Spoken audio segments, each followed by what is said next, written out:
Shalom saudara, haleluya. Selamat datang ke siri pembelajaran apologetik. Kiranya kasih karunia dan damai sejahtera melimpahi Anda oleh pengenalan akan Allah dan akan Yesus Tuhan kita. Kita dalam siri topik kesahihan Alkitab. Kita ingin membuat penjelasan ringkas bagaimana Alkitab kita disusun. Proses penyusunan Alkitab ini disebut sebagai kanonisasi Alkitab, di mana umat percaya di awal abad mengenal, menerima, dan mengesahkan kitab-kitab yang dianggap sebagai firman Tuhan yang sahih dan berwibawa. Ia bukan sekadar pemilihan teks, tetapi pengiktirafan firman Tuhan yang telah disampaikan melalui tulisan para nabi dan rasul. Ya, sekarang kita rujuk kepada gambar raja ini. Perjanjian Lama ditulis dalam bahasa Ibrani dan beberapa bahagian kecil dalam bahasa Aramaik. Penulisannya berlaku selama beratus-ratus tahun, bermula dari zaman Musa hingga selepas pembuangan ke Babel. Menjelang kira-kira 400 tahun sebelum Masehi, kitab-kitab dalam Perjanjian Lama sudah lengkap dan digunakan oleh bangsa Israel dalam ibadah mereka. Seterusnya, apabila ramai orang Yahudi mula tinggal di luar tanah Israel dan bercakap bahasa Yunani, ya, bukan lagi Ibrani, mereka memerlukan Alkitab dalam bahasa yang mereka faham.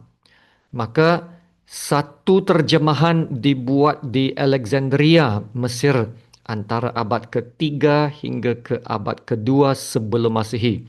Nah, terjemahan ini dipanggil Septuaginta ataupun LXX dan ia menjadi sangat penting kerana banyak orang Yahudi dan kemudian orang Kristian awal menggunakannya dalam ibadah dan pengajaran.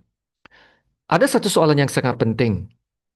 Salinan asal yang ditulis oleh nabi-nabi seperti Musa, Daniel, Yeremia dan Yesaya memang sudah tidak wujud lagi. Maka persoalannya ialah bagaimana para ahli Taurat dan sarjana Yahudi di Mesir dapat menghasilkan terjemahan Alkitab dalam bahasa Yunani, itu Septuagint. Apakah rujukan atau sumber teks yang mereka gunakan? Sebelum Septuaginta ini diterjemahkan, ya, para imam dan ahli Taurat di tanah Israel dan Babel telah menyalin kitab-kitab perjanjian lama dengan sangat teliti selama berabad-abad. Naskah-naskah inilah yang dibawa oleh orang Yahudi yang berhijrah ke Alexandria. Jadi, semasa Septuaginta ini diterjemahkan, mereka menggunakan salinan teks Ibrani yang sangat tua. Ya, bukan ortograf yang asal, tetapi masih sangat dekat dengan teks asal yang ditulis oleh penulis-penulis Alkitab. Dan ini disahkan beribu tahun kemudian dengan satu penemuan arkeologi yang paling luar biasa, yaitu penemuan gulungan laut mati ataupun the Dead Sea Scrolls. Ya, gulungan-gulungan tersebut yang disalin antara 250 sebelum Masehi hingga 70 Masehi mengandungi hampir semua kitab perjanjian lama, ya, kecuali surah Esther, dan menunjukkan bahawa teks Ibrani purba itu hampir sama dengan teks Alkitab Ibrani moden yang digunakan dalam Alkitab sekarang. Ya, ini sekali lagi membuktikan bahawa teks Alkitab dijaga dengan baik selama lebih 2000 tahun. Seterusnya pada abad yang kedua dan ketiga Masehi, Beberapa sarjana Yahudi dan Kristian menghasilkan terjemahan dan kajian teks dalam bahasa Yunani, ya, untuk memahami Perjanjian Lama dengan lebih tepat. Contohnya Aquila. Aquila menghasilkan terjemahan Perjanjian Lama ke bahasa Yunani dengan sangat tepat dan mengikuti setiap perkataan dalam bahasa Ibrani. Nah, si Markus menghasilkan versi yang lebih lancar dan mudah dibaca. Theodotion, dia menyemak dan menambah baik terjemahan lama Septuaginta. Origen menyusun karya besar yang bernama Hexapla, menampilkan 6 kolom teks yang membandingkan 6 versi teks Perjanjian Lama. Ya saudara, semua usaha ini menunjukkan bahawa orang Yahudi dan Kristen pada zaman awal sudah pun memeriksa dan membandingkan naskah Alkitab dengan sangat teliti. Yaitu satu bentuk awal kritikan teks ataupun textual criticism, ya, untuk memastikan firman Tuhan disampaikan dengan tepat. Amin. Nah, sekarang kita lihat bagaimana kitab-kitab dalam Perjanjian Baru disusun. Ya, Perjanjian Baru ditulis dalam bahasa Yunani, iaitu bahasa umum atau lingua franca yang digunakan di seluruh Empire Rome, ya, pada masa itu. Dan semua 27 kitab Perjanjian Baru ditulis antara kira-kira tahun 50 hingga 100 Masehi, itu abad yang pertama, oleh rasul-rasul dan pengikut Yesus seperti Matius, Markus, Lukas, Yohanes, Paulus, Petrus, Yakobus, dan Yudas. Selepas zaman para rasul sekitar tahun 100 hingga ke 200 tahun Masehi, gereja-gereja awal mula menyalin, membaca dan menggunakan kitab-kitab ini dalam ibadah mereka. Dan teks-teks ini juga dikutip oleh penulis gereja awal seperti Ignatius, Polycarp dan Irenaeus, yang menunjukkan bahawa kitab-kitab ini telah dianggap berkuasa dan dipercayai sejak awal.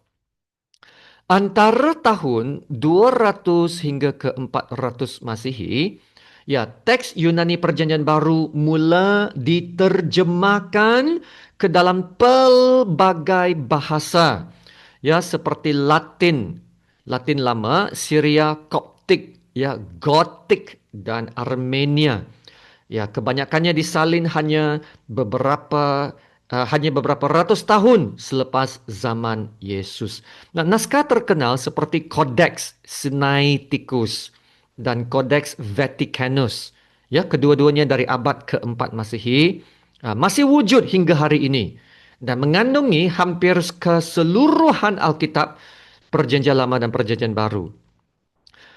Dalam masa kurang daripada 400 tahun selepas Yesus, pemimpin gereja seperti Athanasius dari Alexandria serta majelis gereja di Hippo, ya, dan Kartago mengiktiraf 27 kitab Perjanjian Baru yang digunakan oleh semua gereja. Ya, sama seperti yang terdapat dalam Alkitab hari ini. Nah, kini para sarjana moden memiliki lebih daripada 5.000 naskah Yunani Perjanjian Baru. Ya, selain beribu-ribu lagi terjemahan awal dalam bahasa lain, yaitu Latin, Syria, Koptik, Gotik, dan Armenia. Dan apabila dibandingkan naskah-naskah ini, ia menunjukkan bahawa teks Perjanjian Baru yang kita miliki hari ini sangat konsisten dan boleh dipercayai. Nah, ini sekali lagi menunjukkan bahawa firman Tuhan dipelihara dengan sangat teliti sepanjang sejarah. Nah, kesimpulannya, bukti sejarah dan salinan naskah lama menunjukkan bahawa Alkitab yang kita miliki hari ini sangat dekat dengan teks asal yang digunakan oleh umat Tuhan ribuan tahun lalu ya. Walaupun ia disalin dan diterjemah dalam pelbagai bahasa, pesan utamanya, message utamanya kekal sama. Membuktikan bahawa Alkitab boleh dipercayai dan telah dijaga oleh Tuhan sepanjang zaman. Amin. Ya, menjelang abad keempat, semua kitab dalam Perjanjian Lama dan Perjanjian Baru sudah pun lengkap dan diiktiraf oleh gereja-gereja di seluruh dunia Kristen. Dan menjelang abad ke-6 pula, beribu-ribu salinan dan terjemahan Alkitab sudah pun beredar di pelbagai wilayah. Dari Timur Tengah hingga ke Afrika Utara hingga ke Eropah lagi. Ya, pada waktu itu Perjanjian Lama sudah wujud dalam bahasa Ibrani, Yunani iaitu Septuaginta dan Latin. Ya, manakala Perjanjian Baru ditulis ya dalam bahasa Yunani dan kemudiannya diterjemahkan ke dalam Latin, Syria, Koptik, Gotik, Armenia, Georgia dan Ethiopia. Nah, ini bermakna Alkitab sudah ada dalam 9 bahasa utama dari abad yang ke-6. Nah, oleh sebab terdapat banyak-banyak salinan dan terjemahan bebas yang tersebar di pelbagai kawasan, tidak ada satu pihak pun yang mampu mengubah atau merosakkan semua naskah itu pada masa yang sama. Ya saudara, kalau benar ada pihak yang cuba mengubah Alkitab, maka persoalannya pada peringkat manakah dalam sejarah ia diubah? Ya, pada peringkat mana Masihi? Siapa yang melakukannya dan untuk tujuan apa? Dan bahasa mana yang diubah? Sekiranya salah satu aliran terjemahan telah mengalami perubahan, tentulah perkara itu akan disedari dan dipersoalkan. Kerana pada waktu itu sudah terdapat beribu-ribu naskah dan terjemahan dalam pelbagai bahasa yang boleh dibandingkan. Ya, hakikatnya apabila para sarjana moden membandingkan semua naskah purba ini, mereka mendapati bahawa teks-teks Alkitab dalam pelbagai bahasa tersebut sangat serupa antara satu sama lain.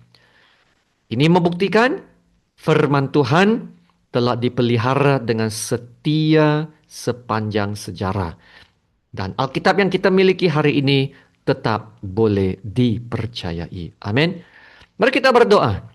Bapa kami yang di syurga, terpujilah Allah Bapa kami yang esa, termulia dan teragung. Seluruh syurga dan ciptaan menyembah dan meninggikan nama Allah Bapa. Terima kasih Tuhan untuk firman-Mu, Alkitab yang dapat kami miliki hari ini. Ya, firman-Mu yang telah disampaikan dari zaman nabi-nabi hinggalah para rasul adalah tetap, adalah benar, adalah sempurna dan tidak akan berubah. Firman-Mu sendiri mengatakan dalam 1 Petrus bab yang pertama ayat 24 hingga ke 25 berkata, semua yang hidup adalah seperti rumput dan segala kemuliaannya seperti bunga rumput. Rumput menjadi kering dan bunga gugur. Tetapi firman Tuhan tetap untuk selama-lamanya. Haleluya. Ya Bapa, walaupun bumi dan langit akan lenyap, tetapi satu titik atau satu iota pun daripada firman-Mu tidak akan lenyap sehinggalah segala janji dan firman-Mu digenapi. Ya Bapa, tolonglah kami untuk membangun hidup kami di atas firman kebenaran-Mu agar dasar hidup kami menjadi lebih kuat dan lebih teguh sebab firman-Mu adalah kekal. Firman-Mu adalah pelita bagi kaki kami dan terang bagi jalan kami. Firman-Mu juga adalah kehidupan dan kesembuhan bagi mereka yang mencari dan sungguh-sungguh menghidupinya. Haleluya. Terima kasih Bapa. Dalam nama Tuhan Yesus yang termulia kami berdoa dan ucap syukur. Amin.